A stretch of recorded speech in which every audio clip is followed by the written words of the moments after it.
Dios. Entonces vamos a concluir hoy con la unidad 1.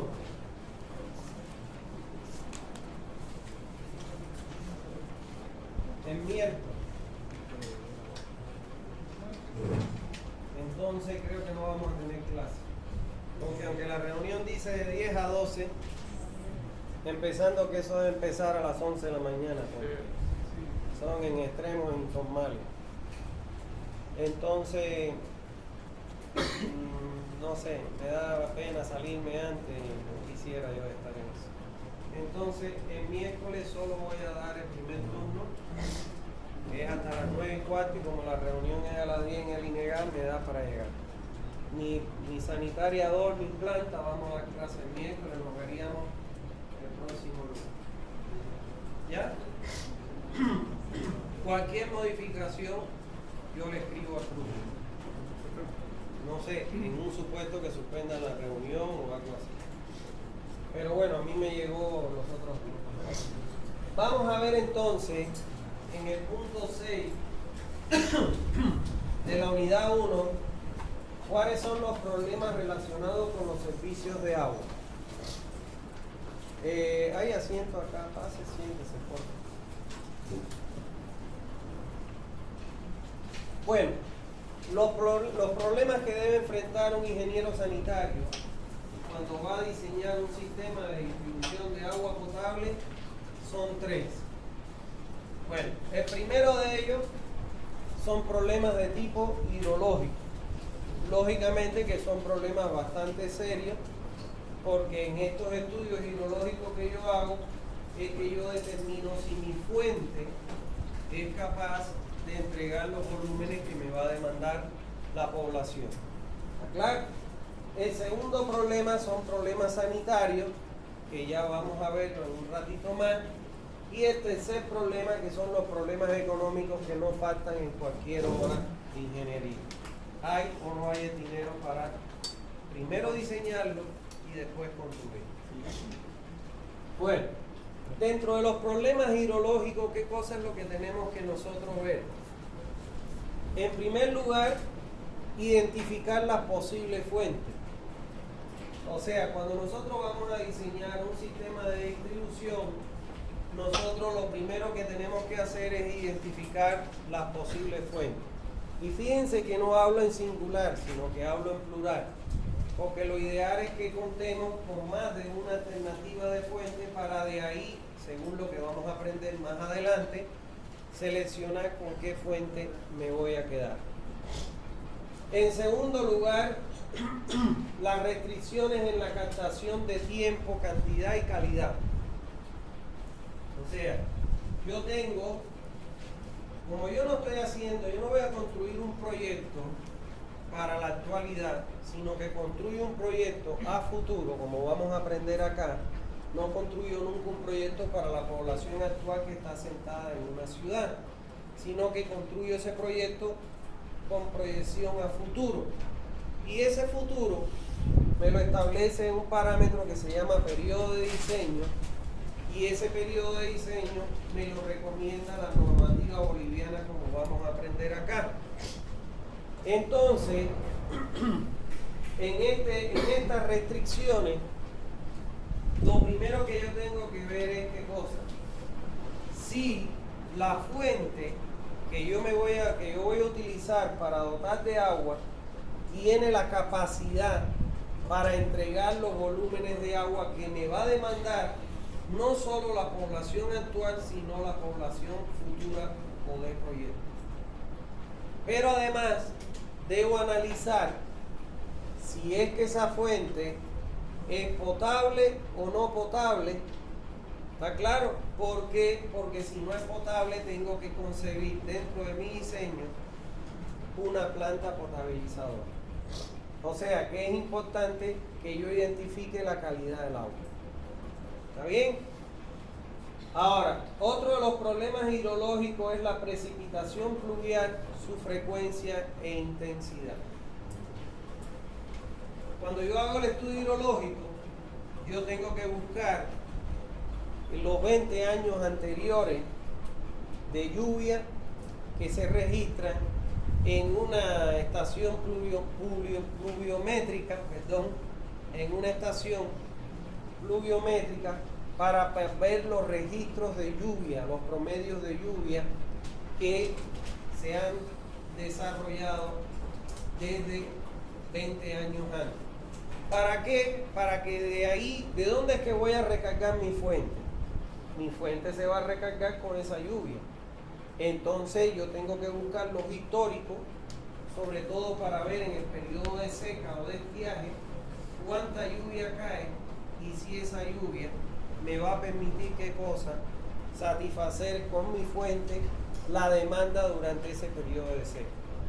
Esto es tan importante como que si yo llego a concluir de que en el periodo de seca, en mis estudios, no voy a garantizar los volúmenes de agua en la población, o tengo que buscar otra fuente alternativa, o tengo que hacer una obra como por ejemplo una presa para almacenar el agua durante el periodo de seca, lluvioso, para satisfacer la demanda en el periodo de estiaje o seca.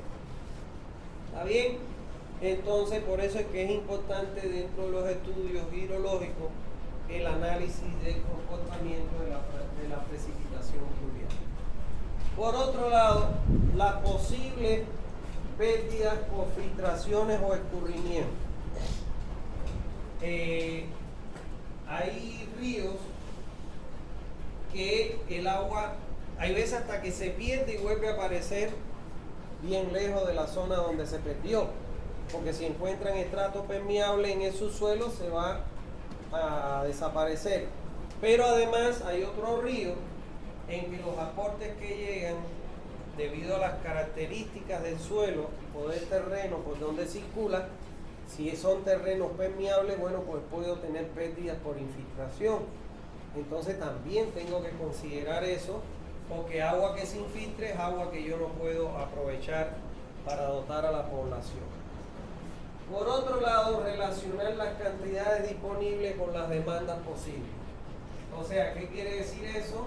Que yo voy a poder calcular en mi diseño la demanda de agua que va a consumir la población en las diferentes actividades, en los domicilios, en los comercios, en las industrias o en las instituciones, y esa demanda la tengo que comparar con las posibles cantidades disponibles en la fuente para poder llegar a decir si esta fuente me va a entregar la cantidad de agua que demanda la población. ¿Está claro? Entonces fíjense que es un análisis hidrológico bastante amplio para que yo pueda decidirme por una fuente y que esa fuente me entregue los volúmenes por la demanda de la población, pero además seleccionar dentro de las posibles fuentes la de mejor calidad. ¿Está bien? El otro de los problemas que tenemos que enfrentar son los problemas sanitarios. Los problemas sanitarios se estudian desde dos puntos de vista. Primero, una vez que yo haya tomado la muestra del agua de la fuente y la he llevado al laboratorio de calidad del agua, por ejemplo, UTALAP tiene un laboratorio certificado aquí en la universidad, usted cuando lleve esa muestra a ese laboratorio, el laboratorio le va a devolver los requisitos o los parámetros que cumple, que tiene esa agua. Usted lo va a comparar con lo que establece la norma y a partir de ahí, aquellos valores que excedan los límites permitidos por la norma, pues entonces esa agua va a considerarse como potable o no potable. La norma boliviana contempla 28 parámetros, como vamos a aprender acá, para que un agua sea considerada. Si al menos de esos 28 parámetros, uno de ellos no cumple con los valores límites establecidos por la norma para ser consumido un agua por el ser humano, ya el agua no es potable. Y si no es potable, eso me significa que voy a tener que construir una planta potabilizadora de agua. ¿Está claro? Para retirar esas impurezas que tiene el agua y transformarla de un agua no potable a un agua potable. Pero el otro problema que tengo que enfrentar sanitario es el problema de los tratamientos de las aguas residuales que se generan en los domicilios, comercios, industrias, instituciones y su disposición final. Por ejemplo, aquí vemos una cuadra y vemos que aquí las aguas residuales, como no hay alcantarillado, Santa Cruz, para que tengan una idea, tiene un 46% de cobertura de alcantarillado sanitario. Donde no hay alcantarillado, lo ideal es colocar tratamientos individuales. Pero en Santa Cruz hay muchos lugares en que no hay tratamientos individuales. ¿Y qué es lo que hacen? Largan el agua residual a las cunetas de las calles. A 1 metro de este cordón de la acera y a 80 centímetros de profundidad yo voy a tener ahí, ¿qué cosa? Mi tubería de agua potable. La red de agua potable es la que tiene mayor probabilidades de reventones o fugas en las tuberías por el exceso de presión o por la presión interior de los tubos. ¿Está claro? Entonces, si yo tengo mi agua residual encima de donde tengo la red, cuando se rompe el agua, ¿qué va a pasar? Se van a contaminar las dos aguas. Y eso es fatal para una población porque puede generar el desastre de las enfermedades de origen hídrico, incluido el cólera, producto de la presencia de que estas aguas residuales tienen gérmenes patógenos conocidos como los coliformes fecales y los Escherichia coli, que son los encargados de inclusive provocar el cólera, y el cólera a su vez provoca la muerte de las personas. ¿Está claro? Entonces, no es que yo voy a resolver este problema de disposición de las aguas residuales en mi proyecto de agua potable, pero yo, para cuidarme mis espaldas, ¿qué es lo que voy a hacer? Voy a poner como una recomendación que antes de la ejecución de la red que se ha diseñado en este proyecto, se debe resolver el problema de la disposición del agua en las calles para evitar la contaminación del agua potable y consigo el desastre de las enfermedades de origen hídrico en la población. Si no resuelven el problema y construyen la red, se reviente el agua potable, se contamina, se empieza a morir la gente, no es responsabilidad mía. Yo lo advertí en una recomendación. Porque siempre, señores, el eslabón más débil en la ingeniería es el proyectista. El proyectista es que todo el mundo le echa la culpa al proyectista. El constructor dice qué basura hizo el proyectista. El supervisor, qué basura hizo el proyectista. Un problema en la red, qué basura hizo el proyectista. Metamos los precios. ¿Entiendes?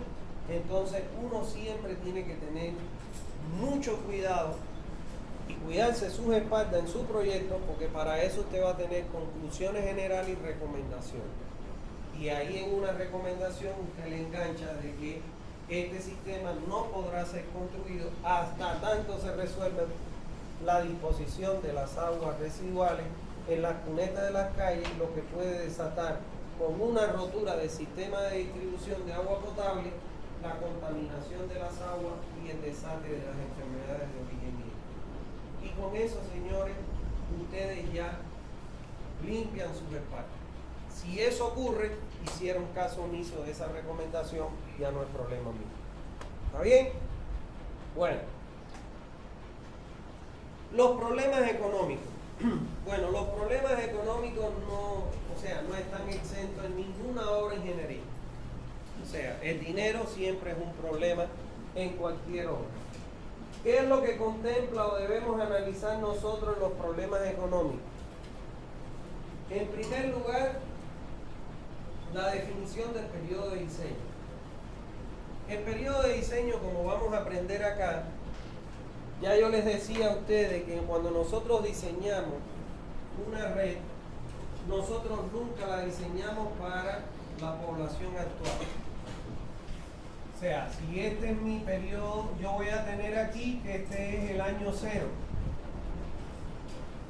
Va a ser el año en que voy a iniciar mi proyecto.